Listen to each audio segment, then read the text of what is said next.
Hello बच्चों, स्वागत है आप सभी का हमारी नई वीडियो में। आज की वीडियो में हम कक्षा 10 के 2024 परीक्षा में बोर्ड परीक्षा में आने वाले क्वेश्चंस के बारे में डिस्कस करेंगे।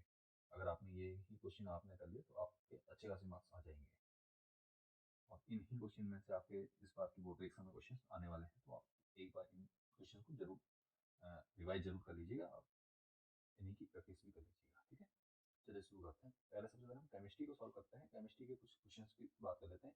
तो आपका एक क्वेश्चन आएगा, नंबर 1 है, एक विलेन नीले लिटमस को लाल कर देता है, इस विलेन का पीएच मान संभवतः होगा।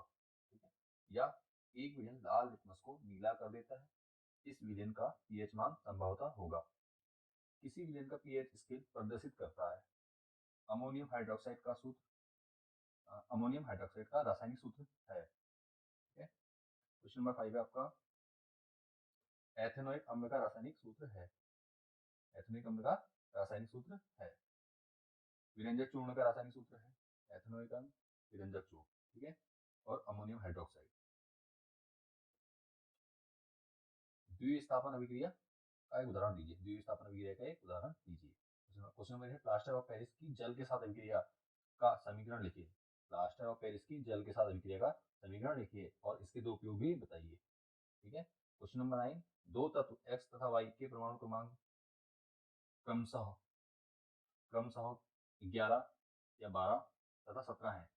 तो ठीक है, एक्स और वाई की इलेक्ट्रॉन संरचना बताइए। तो आपको 9 से लेकर 17 तक के आपको याद कर लेने हैं, तभी आप इनको आसानी से कर पाओगे। ये 3 नंबर तक का क्वेश्चन आपका आता है इजीली। ठीक है, तो आप इसकी तैयारी करके जाइएगा।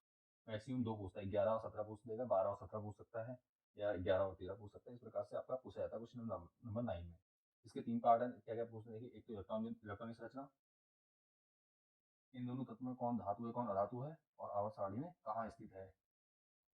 इस प्रकार से आपसे पूछा जाएगा। तो इन क्वेश्चंस को आप देख लीजिए। क्वेश्चन नंबर 10 है, निम्नलिखित में से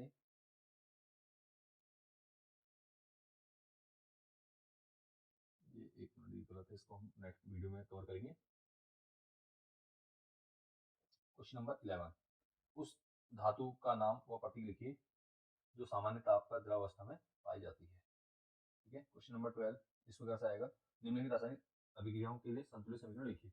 आपको इस प्रकार से समीकरण दी जा सकती है और आपको उसके लिए रासायनिक समीकरण लिखनी होगी। अभिक्रिया दी जाएगी और समीकरण आपको लिखनी होगी। और एक बात पर विशेष ध्यान दीजिए, जब भी आप समीकरण लिखें तो समीकरण को संतुलित अवश्य करें। ठीक है, अर्थात संतुलित रासायनिक समीकरण ही आपको लिखनी है। उसके बाद क्वेश्चन नंबर 13 है, हाइड्रोजनीकरण क्या है, इसका एक औद्योगिक अनुप्रयोग लिखिए। हाइड्रोजनीकरण क्या है, इसका एक औद्योगिक अनुप्रयोग लिखिए। निम्नलिखित यौगिकों के आईयूपीएसी नामकरण लिखिए।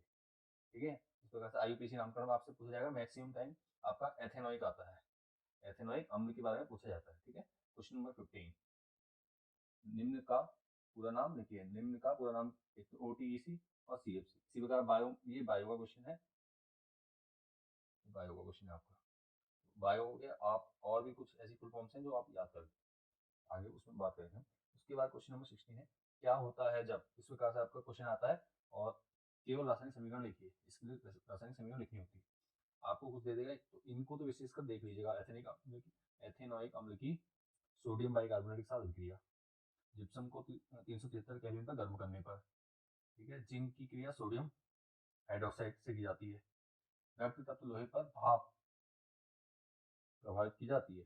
सोडियम बाइकार्बोनेट बेकिंग सोडा को गर्म किया जाता है। मरकरी ऑक्साइड को गर्म किया जाता है। ठीक है, जिंक ऑक्साइड को कार्बन के साथ गर्म किया जाता है। आयरन ऑक्साइड की एल्यूमिनियम के साथ अभिक्रिया की जाती है। तो इन रासायनिक अभिक्रियाओं के लिए समीकरण आप तैयार कर लीजिएगा। इनमें से एक दो जरूर आएंगे आपकी कॉपी इस बार की परीक्षा में। उसके बाद क्वेश्चन नंबर 17 है, उदासीनीकरण अभिक्रिया क्या है, एक उदाहरण दीजिए। तो इसमें भी उदासीनीकरण अभिक्रिया की परिभाषा लिखनी है आपने और साथ में एक समीकरण भी आपको उदाहरण के तौर पर देनी है। ठीक है, उसका रेडॉक्स अभिक्रिया से क्या तात्पर्य, निम्नलिखित अभिक्रिया में उपचायक और उपचयन और अपचयन, ये थोड़ा मिसप्रिंट है, टाइपिंग मिस्टेक है। ठीक है, इस अभिक्रिया में उपचयन और अपचयन बताना है आपको। ठीक है, रेडॉक्स अभिक्रिया के बारे में।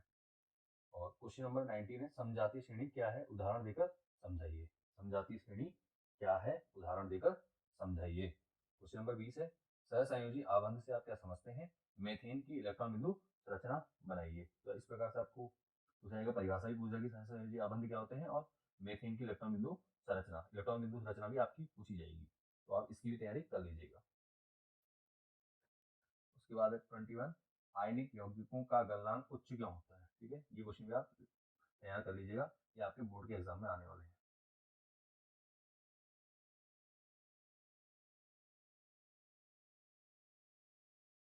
क्वेश्चन नंबर 22, क्वेश्चन नंबर 22, एक ऐसी धातु का उदाहरण दीजिए जो कमरे के ताप पर द्रवावस्था में पाई जाती है। ये आपको पहले भी आपका एक क्वेश्चन आ चुका है, तो उसी से रिलेटेड सेम है। क्वेश्चन नंबर 23 है, उभयधर्मी ऑक्साइड क्या है, दो उभयधर्मी ऑक्साइडों के उदाहरण दीजिए। तो यहाँ पे आपको नाम बताने हैं, उनके यौगिकों में सूत्र लिखने। उसका 24 नंबर है, तेल तथा वायु खाद्य पदार्थों को नाइट्रोजन से प्रभावित क्यों किया जाता है। ठीक है, तो ये आपका विकृत गंधिता से रिलेटेड प्रश्न है, चैप्टर आपका फर्स्ट सेकंड में मिल जाएगा, फर्स्ट में ही है वैसे तो। ठीक है, और उसका 25, उदासीनीकरण अभिक्रिया को उदाहरण से समझाइए। तो उसका उदाहरण भी देना और उदासीनीकरण अभिक्रिया बतानी है आपने। 26, सोडियम धातु को मिट्टी के तेल में डुबोकर क्यों रखा जाता है। ये आपका अक्सर पूछे जाने वाला क्वेश्चन है, तो ये भी मोस्ट इंपोर्टेंट है। 27, सक्रियता श्रेणी क्या है। ठीक है, सक्रियता श्रेणी बतानी है, वो क्या है सक्रियता श्रेणी। उसका क्वेश्चन नंबर 28, जब अभिक्रियाशील धातु को तनु हाइड्रोक्लोरिक अम्ल में डाला जाता है तो कौन सी गैस निकलती है। ये भी आपसे समीकरण आपको बतानी है। ठीक है, यहाँ पर खाली नाम बताना होगा, तो यहाँ पे कौन सी गैस निकलती है आपको बताना है, वो आप अपनी कॉपी में चेक कर लीजिए। उसका क्वेश्चन नंबर 29, आयनिक यौगिकों का क्वथनांक उच्च क्यों होता है। नंबर 30, कार्बन के दो अपरूपों के नाम। ये मैक्सिमम टाइम पूछ लेता है आपसे, तो ये आप कर लीजिए। क्वेश्चन नंबर 31 है, निम्नलिखित यौगिकों की इलेक्ट्रॉन बिंदु संरचना, यौगिकों की इलेक्ट्रॉन बिंदु संरचना लिखिए।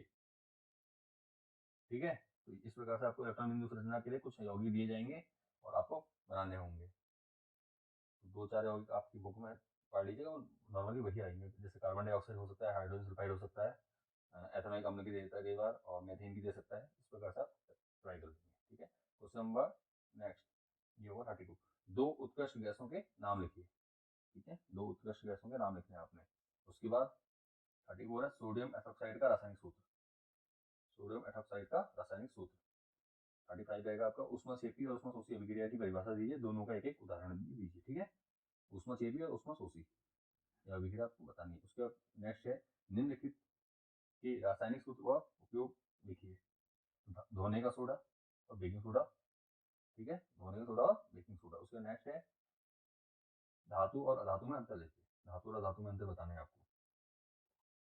उसके 39 है, नेक्स्ट है, संयोजन अभिक्रिया किसे कहते हैं, उदाहरण दीजिए। तो आप संयोजन, वियोजन, विस्थापन, द्विविस्थापन और ऊष्माक्षेपी, ऊष्माशोषी, ये सभी प्रकार की अभिक्रियाओं के बारे में आप पढ़ लीजिएगा जरूर। ठीक है, और नेक्स्ट क्वेश्चन है आपको 40, अभिक्रियाशीलता के आधार पर धातुओं को कितने वर्गों में विभाजित किया जा सकता है, नाम लिखिए। यहाँ पे सिर्फ आपको नाम लिखने हैं, अभिक्रियाशीलता के आधार पर धातुओं को किन वर्गों में, ठीक है, कितने वर्गों में विभाजित किया जाता है, उनके नाम लिखें। उसके बाद क्वेश्चन नंबर 41 रहेगा, 41 है, प्रकाश संश्लेषण क्या है। प्रकाश संश्लेषण प्रक्रिया का रासायनिक समीकरण लिखिए। तो प्रकाश संश्लेषण के लिए रासायनिक समीकरण भी आपको लिखना है और आ सकता है। उसके बाद 42, वर्षा के जल का पीएच मान जब 5.6 से कम हो जाता है तो वह कहलाती है। ठीक है, क्या कहलाती है आपने पढ़ रखा है। नेक्स्ट है,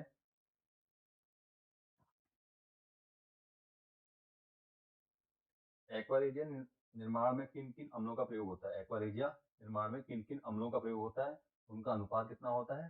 ठीक है, और एक्वारेजिया की विशेषता बताइए। तो ये आपका क्वेश्चन है। ठीक है, तो केमिस्ट्री में अभी आपके टोटल 43 क्वेश्चन हमने नोट करे हैं, और मैक्सिमम इनमें से ही आपके सारे क्वेश्चन आने वाले हैं। तो आपको इनकी तैयारी अवश्य कर लेनी है, और आने वाले एग्जाम के लिए आपको best of luck. Thank you for watching this video. बाकी फिजिक्स का हम नेक्स्ट वीडियो में हम आपको फिजिक्स के सारे टॉपिक्स आपको कवर करेंगे।